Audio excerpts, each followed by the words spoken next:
Today, we discuss an individual whose presence has stirred significant concern in both political and social circles, Ibrahim Traoré.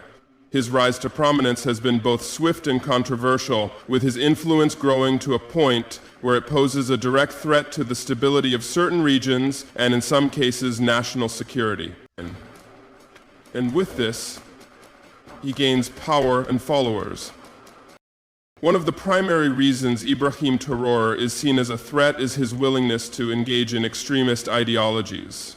His platform is one that fosters division rather than unity. His words and actions have sparked violence, unrest, and deepened societal rifts. He does not hesitate to incite individuals to take matters into their own hands, bypassing the rule of law in favor of their own, sometimes violent, agendas. The power he wields is not just in his ability to speak, but in his capacity to mobilize people. Whether through social media or on the ground, Traoré has managed to build a network of supporters who are ready to act based on his direction. This level of influence, if left unchecked, can destabilize communities and even entire nations.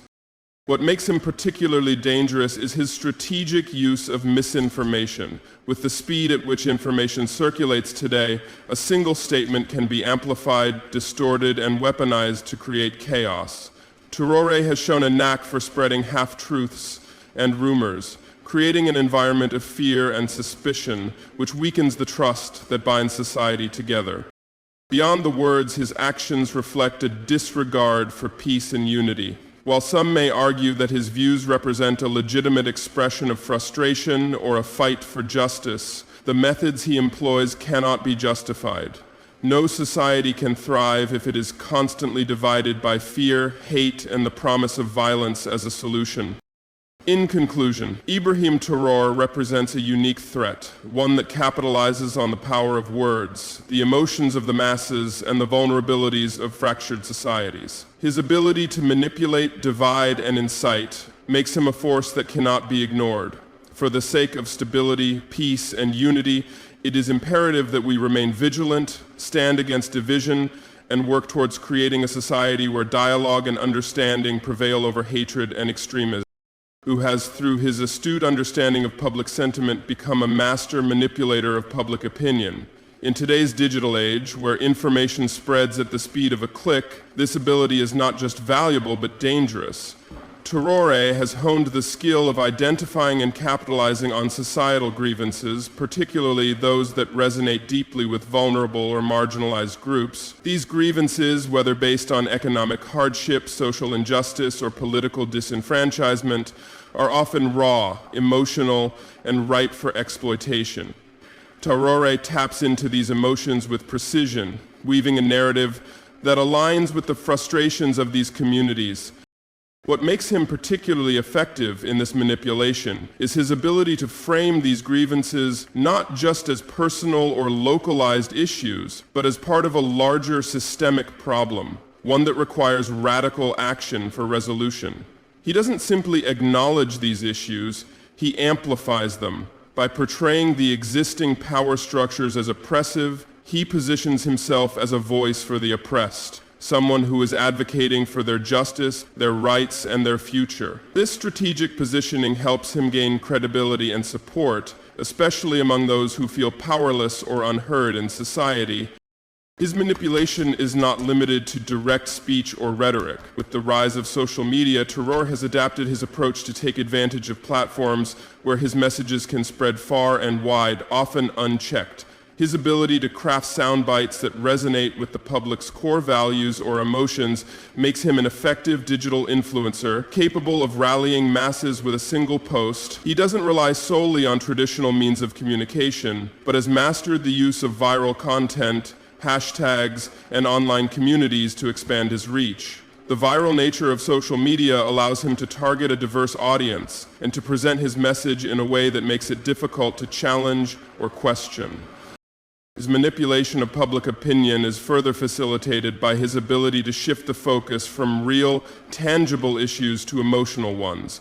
He leverages the inherent human tendency to seek simple solutions to complex problems. Traore frames complicated societal issues, be it political corruption, economic inequality, or systemic discrimination, into easily digestible narratives that appeal to people's emotional instincts rather than their reason. This approach ensures that his message not only resonates but also becomes deeply embedded in the collective consciousness of his supporters. Once these emotional bonds are formed, it becomes increasingly difficult for his followers to critically assess his claims or his actions. They are no longer just following a leader, they are following a cause that feels personal and urgent.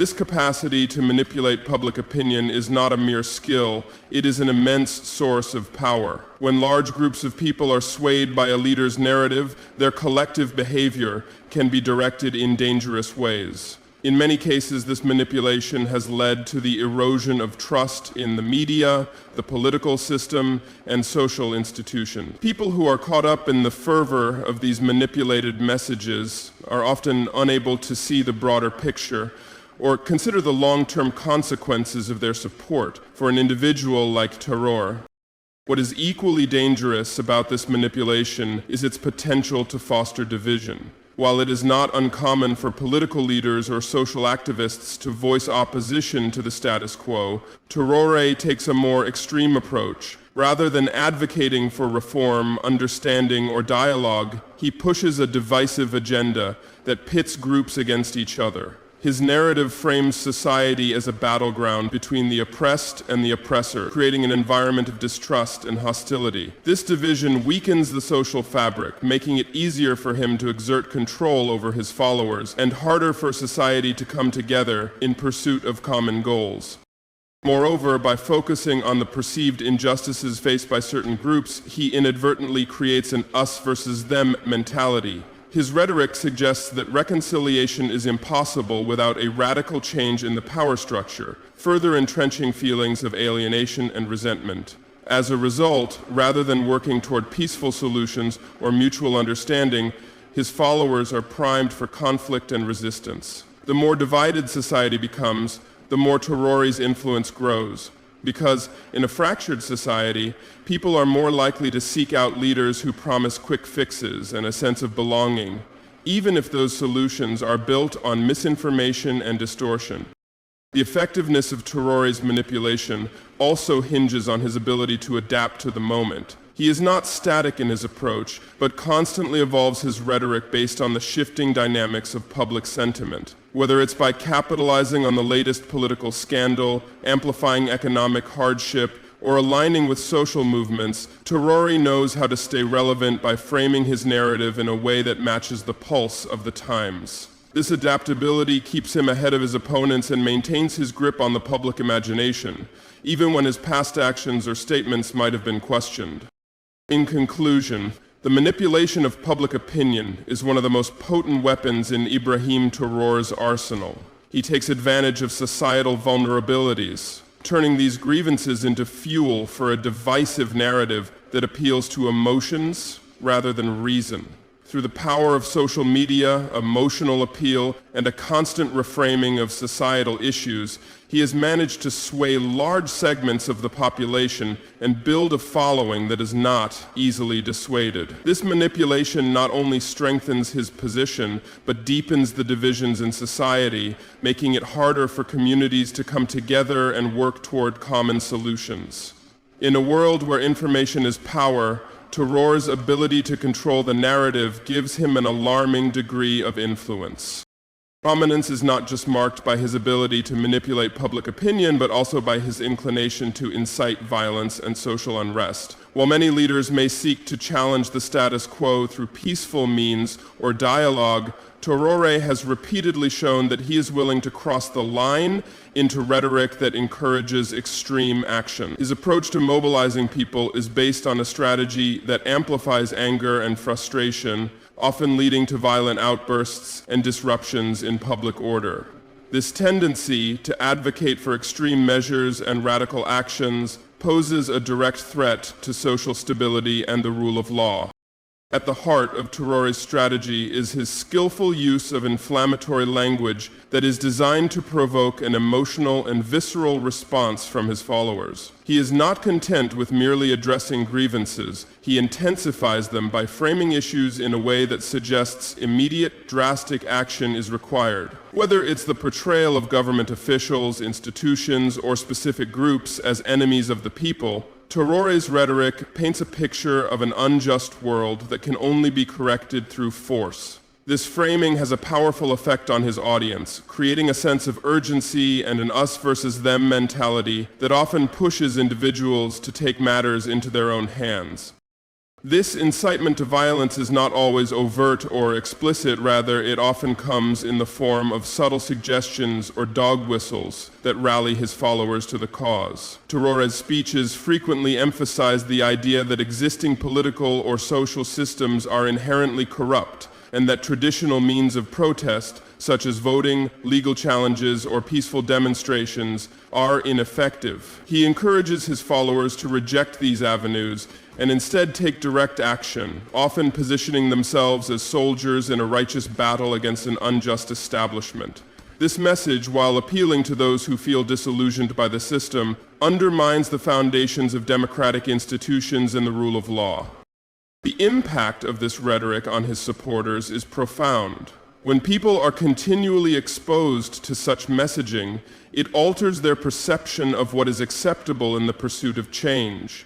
They begin to see acts of violence, whether against individuals, groups, or public institutions, not as criminal acts, but as forms of justified resistance. This type of thinking is dangerous because it directly threatens the social order. The more people believe that violence is a legitimate means of addressing grievances, the more likely it is that confrontations will escalate. In this environment, peaceful protests or efforts at negotiation are overshadowed by a desire for retribution and radical reform, making it increasingly difficult to pursue constructive, peaceful solutions.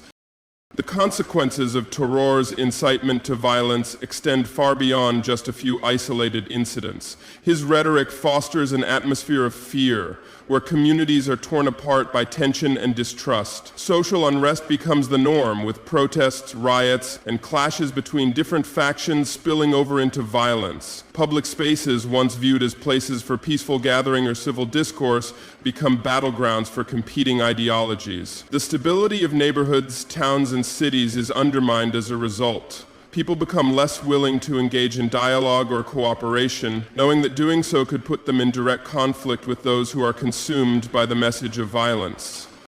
One of the more insidious aspects of Traore's incitement is the way in which it bypasses the traditional mechanisms of justice and law enforcement. Rather than encouraging his followers to engage with the legal system or use democratic means to address their issues, he leads them to believe that the law is a tool of oppression.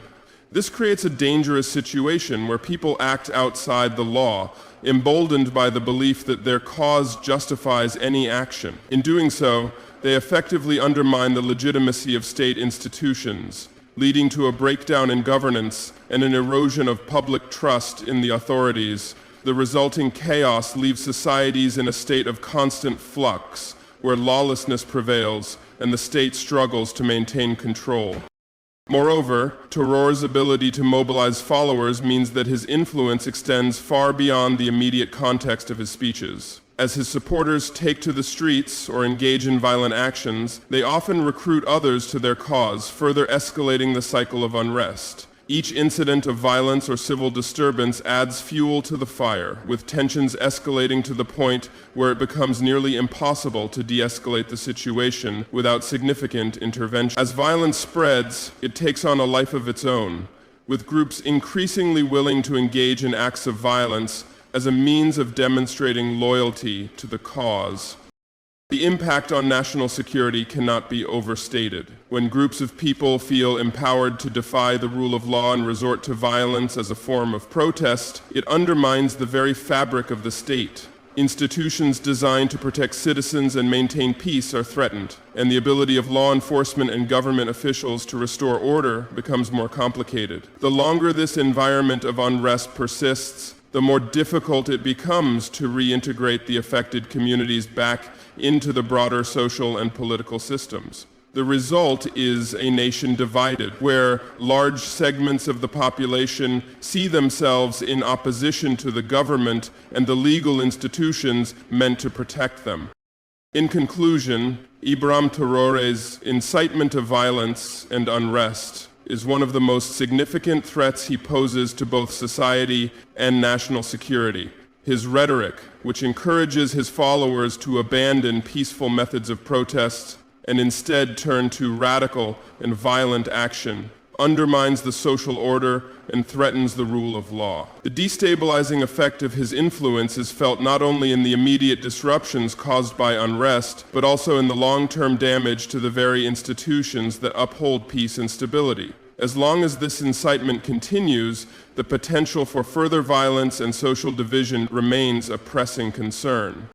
The platform is deeply entrenched in the promotion of extremist ideologies that are not only divisive, but also inherently destructive to the social fabric. Rather than advocating for common ground, peace, or reconciliation, Traoré has built his following on ideas that actively sow division, hatred, and hostility. His rhetoric is calculated to exploit existing societal divisions, amplifying them in such a way that they become points of no return, where compromise or mutual understanding is no longer possible. By presenting an extreme ideological framework as the solution to society's problems, he fosters an environment where extremism is normalized and the values of tolerance and dialogue are drowned out by voices calling for radical, confrontational action. What sets Traoré apart from many other leaders who may rally behind reformist or moderate ideologies is his deliberate choice to embrace radical positions that challenge the very foundation of social cohesion. He does not merely critique the status quo or call for change. Instead, he targets the core values of pluralism, unity, and democratic discourse, often presenting them as obstacles to the true interests of the people he claims to represent. In his world, there is no middle ground, no room for negotiation, and no tolerance for differing views. Instead, his platform divides the world into opposing camps, those who are with him and those who are against him, framing every issue as a battle between good and evil. This binary perspective leaves no space for peaceful coexistence, creating an environment in which compromise is viewed as betrayal and peaceful dialogue as weakness. Traoré's extreme ideology thrives on framing social and political conflicts in terms of existential battles. His messages suggest that the survival of certain groups, be they defined by ethnicity, religion, or ideology, is at stake, and that extreme measures are necessary to protect their interests. This type of rhetoric appeals to the primal instincts of fear and survival, encouraging individuals to see every difference of opinion as a threat to their very existence. Rather than promoting a vision of society where diversity is embraced and respected, Traoré champions a vision where the other must be vanquished, marginalized, or eliminated. By making these ideological battles personal, he ensures that his followers become emotionally invested in the cause, which makes them more susceptible to extreme actions and beliefs. This promotion of extremist ideologies creates a ripple effect, deepening the rifts within society and stoking a climate of fear and mistrust. When his rhetoric is embraced, the result is not just a fractured political landscape, but also a breakdown in the social cohesion that allows diverse groups to coexist peacefully. People begin to view those with opposing beliefs not as fellow citizens with whom they disagree, but as enemies to be defeated. This mindset has profound consequences on community relations, as it fosters an environment where tolerance is in short supply and suspicion runs rampant. Neighboring groups, once able to engage in everyday interactions, now regard each other with distrust, often based solely on their perceived political or ideological affiliations. The impact of Traoré's promotion of extremist ideologies extends beyond political disagreements into the realm of interpersonal relationships and social interactions. As his ideas take root, they infect public discourse, making it more difficult for people to engage in reasoned debate. Conversations about pressing issues become increasingly polarized as individuals from opposing sides begin to view each other with suspicion and contempt. The space for nuance, compromise, and constructive dialogue narrows, and those who advocate for more moderate or balanced positions are marginalized, often labeled as traitors or sellouts by the more radicalized segments of society. Furthermore, Traore's extremist ideologies contribute to a sense of urgency and panic within the communities he targets. His messaging often suggests that society is on the brink of collapse, with time running out for the oppressed to take action. This sense of crisis pushes his followers to adopt extreme positions, even when those positions may be harmful to the broader society. His framing of the world as a battleground where only the most radical approaches will bring about change creates an atmosphere where individuals feel justified in adopting extreme measures, whether through violence, civil disobedience, or radical action, to achieve their perceived goals. This, in turn, exacerbates social unrest as people are pushed to act not out of a desire for reconciliation or positive change, but out of a sense of desperation. What is especially dangerous about Traore's brand of extremism is that it is not just limited to political thought. It seeps into the broader culture and shapes social attitudes in ways that can be deeply damaging. As people become more entrenched in these extremist ideologies, they begin to see the world through a lens of binary thinking. If you are not with them, you are against them. This mentality often leads to the dehumanization of those who hold opposing views, making it easier to justify harmful actions against them. Whether in the form of verbal abuse, physical violence, or systemic discrimination, extremism breeds an environment where empathy and mutual respect are in short supply, and hostility becomes the default response to any perceived threat. The promotion of such ideologies also undermines the potential for constructive political action. In a healthy democracy, diverse viewpoints can coexist, and political debate can lead to the development of policies that reflect a variety of interests. However, when an extremist narrative takes hold, the space for reasoned debate is lost. Instead of engaging in dialogue to find common solutions, factions align themselves in rigid opposition to one another. The outcome is often gridlock, with policies becoming more polarized and less representative of the broader population's needs. The result is not progress, but stagnation, as those advocating for moderation are drowned out by the louder, more radical voices. In conclusion, the promotion of extremist ideologies by figures like Ibrahim Traoré has profound and far-reaching consequences. Rather than fostering unity, his platform deepens societal rifts, creating an environment where division, hatred, and mistrust become the norm. His rhetoric replaces constructive dialogue with a dangerous and polarizing ideology that frames every issue as a battle between irreconcilable factions. As his influence spreads, the social fabric unravels, leaving communities more divided and more susceptible to conflict. In a society where extremism is allowed to thrive unchecked, the potential for social harmony and progress becomes increasingly elusive. Ibrahim Traoré has become a master at exploiting social media as a powerful tool to spread misinformation, rumors, and half-truths, creating confusion and destabilizing social cohesion. In today's world, where social media platforms are central to how information is disseminated, Traoré has adeptly recognized the potential these platforms hold to reach vast audiences, sometimes in an instant. Social media's rapid circulation of information, combined with its relative lack of regulation, has made it the perfect environment for figures like Traoré to manipulate public perception and escalate tensions in society. He uses these platforms not only to promote his ideological agenda, but also to create an atmosphere of fear, uncertainty, and division, ensuring that his messages reach followers across national and global borders.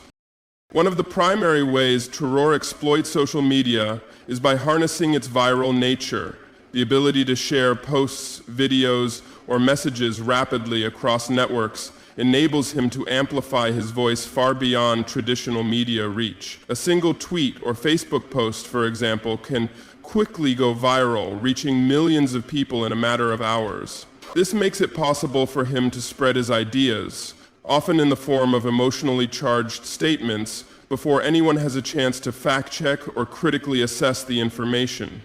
By the time misinformation is debunked, the damage is already done. His message has already been ingrained in the minds of his audience. In this way, social media serves as a double-edged sword. While it enables a free flow of information, it also makes it easier for misleading and harmful narratives to spread unchecked.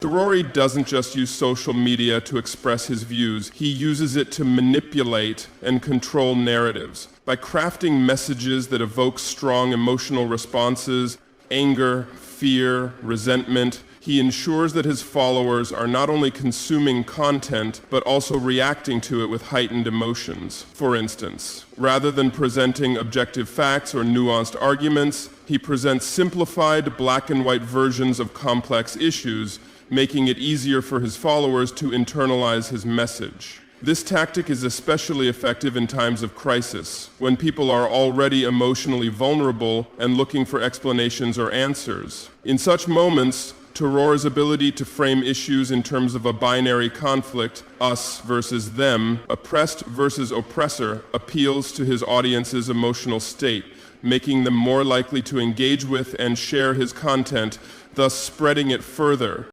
The key to his success lies in the way he weaves together fact, half-truths, and outright falsehoods.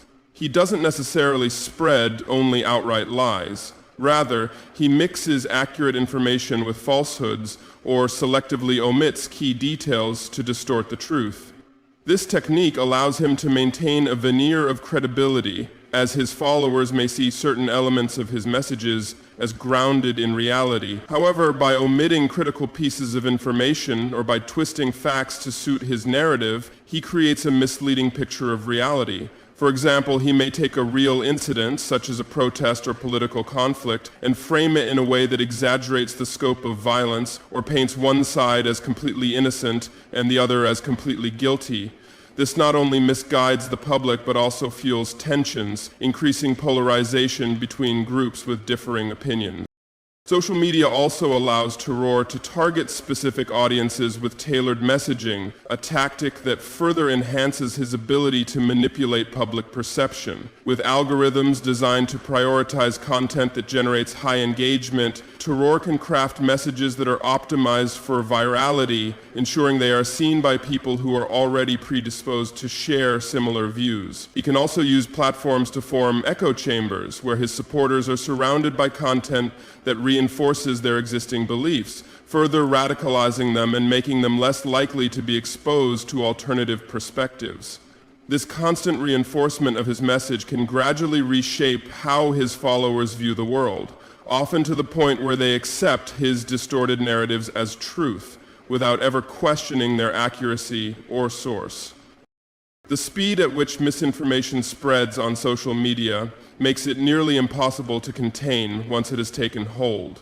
Traore can use this to his advantage by creating a snowball effect, where small, seemingly insignificant rumors grow into full-blown conspiracies or crises. For instance, he may start with a single, misleading post about a government policy, suggesting that it is part of a larger, malicious agenda. His followers, seeing the post as credible, then share it widely, causing it to gain momentum. As the post spreads, more people begin to discuss and react to it, each time adding their own interpretations or embellishments, which only further distorts the original narrative. By the time fact-checkers or officials respond to correct the misinformation, the public's perception has already been shaped, and the damage is done. This manipulation of social media and the spread of misinformation is especially dangerous because it erodes trust in traditional sources of information, such as the media, government, and academic institutions.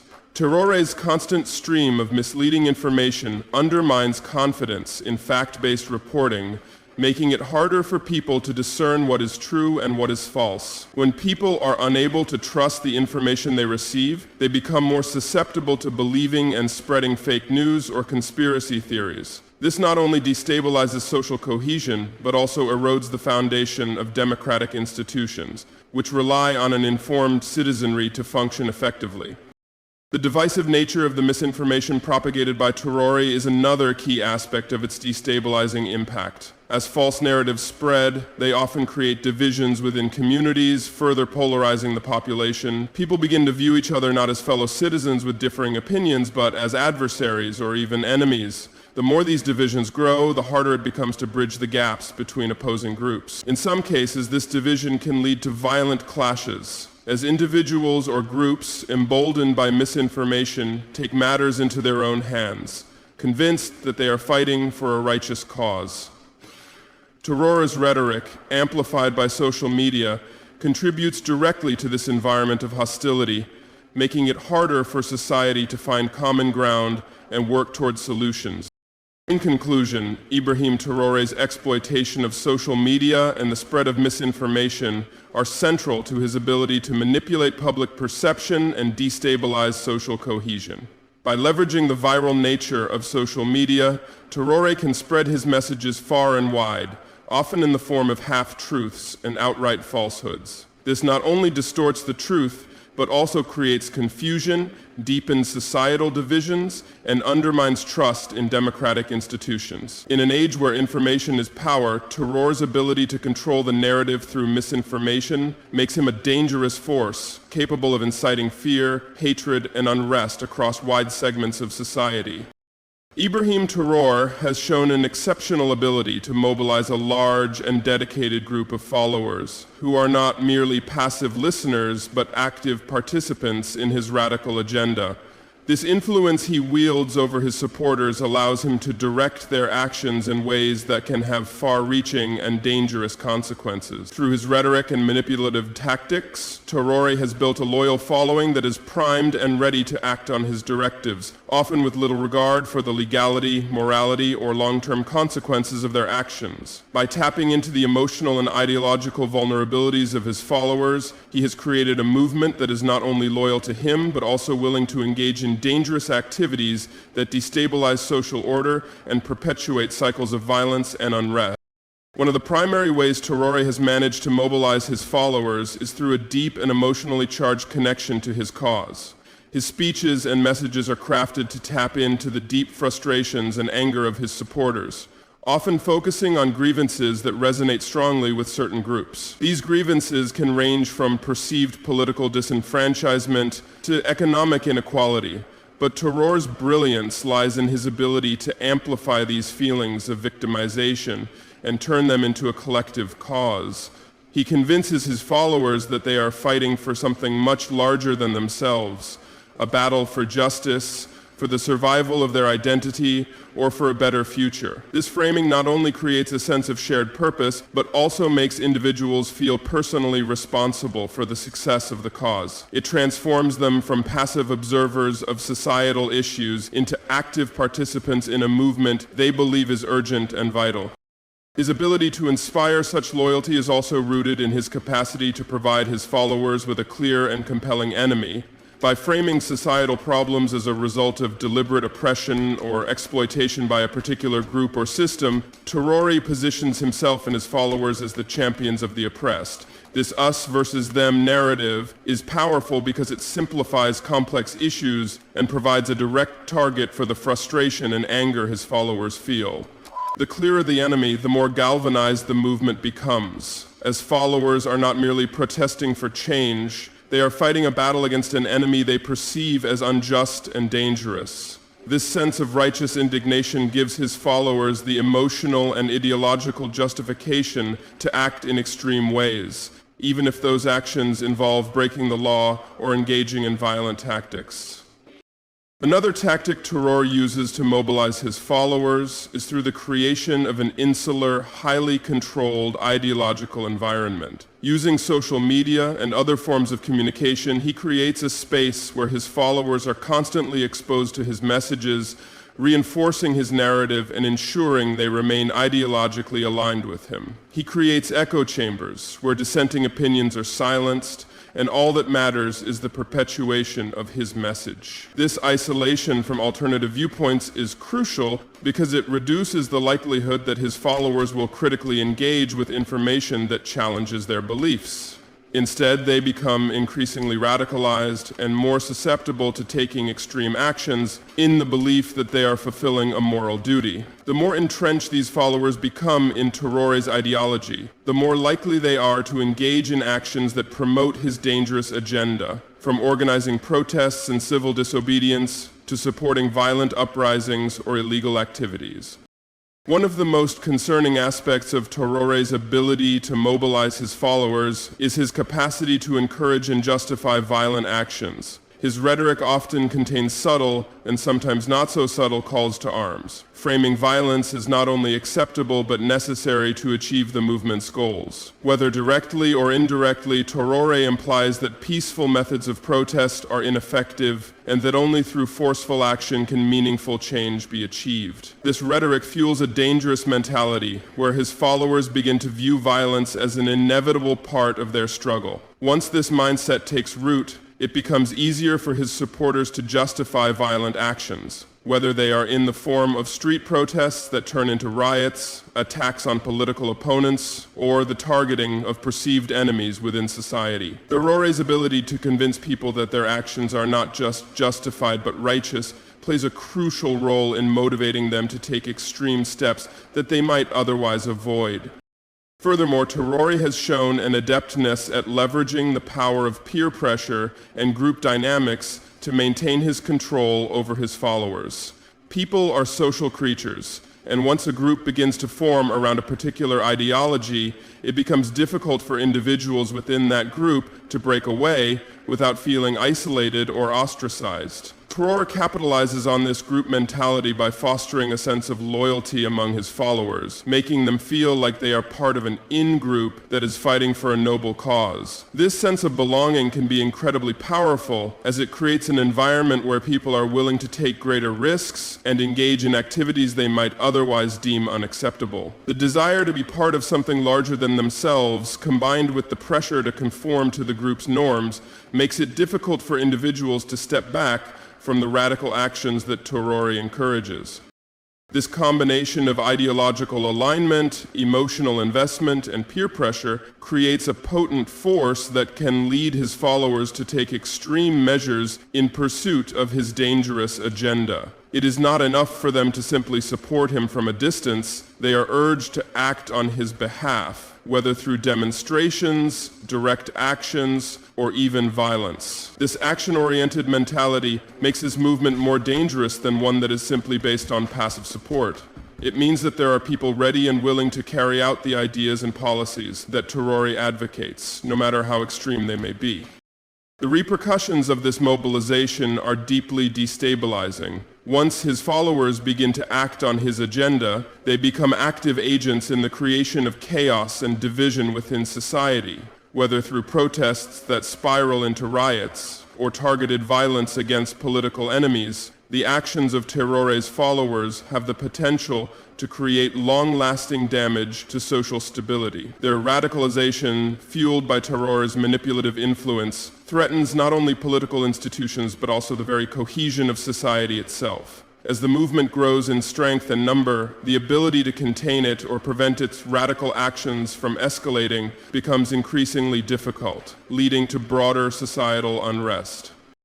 In conclusion, Ibrahim Traore's ability to mobilize a dedicated group of followers for dangerous agendas is one of the most significant threats he poses. Through his carefully crafted rhetoric, his manipulation of emotions, and his exploitation of social media, Traore has created a movement of individuals ready to act on his directives. By framing his ideological battle as one of righteousness and survival, he taps into the primal instincts of his supporters, encouraging them to take extreme actions to fulfill his agenda. This combination of ideological loyalty, emotional investment, and peer pressure makes his followers susceptible to dangerous actions, further destabilizing society and creating a climate of fear and division. The consequences of this mobilization are far-reaching and potentially catastrophic, as it undermines social cohesion and threatens the stability of political institutions. Ibrahim Traore's actions and rhetoric have consistently undermined peace and unity, creating deep divisions within society. His disregard for peaceful resolution of conflicts and his encouragement of divisive tactics pose significant risks to the fabric of society. At a time when the need for social cohesion, tolerance, and mutual understanding is paramount, Traore's approach directly counters these values, fueling polarization and escalating tensions that threaten national stability.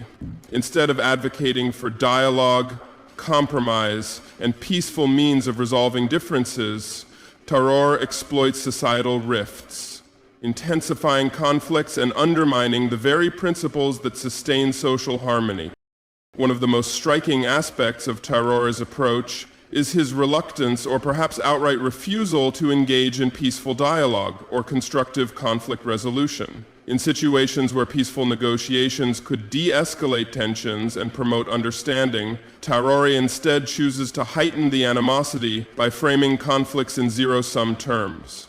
His rhetoric often portrays the issues at hand as battles between incompatible forces, those who support him versus those who oppose him. In his view, compromise is seen as betrayal, and any effort to bring about mutual understanding is dismissed as weakness. This binary thinking creates an environment in which the only acceptable solution is one that forces a complete victory of his side over the other.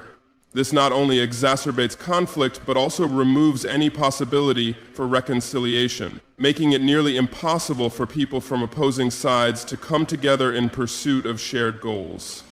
Traore's disregard for peace becomes even more dangerous when one considers the way in which he uses his influence to perpetuate divisions within society. Rather than seeking common ground or working toward understanding between different groups, he cultivates an us versus them mentality, one that divides people based on ethnicity, ideology, religion, or political affiliation. This polarization is not merely a passive consequence of his actions. It is a deliberate strategy designed to rally his followers and galvanize them into action.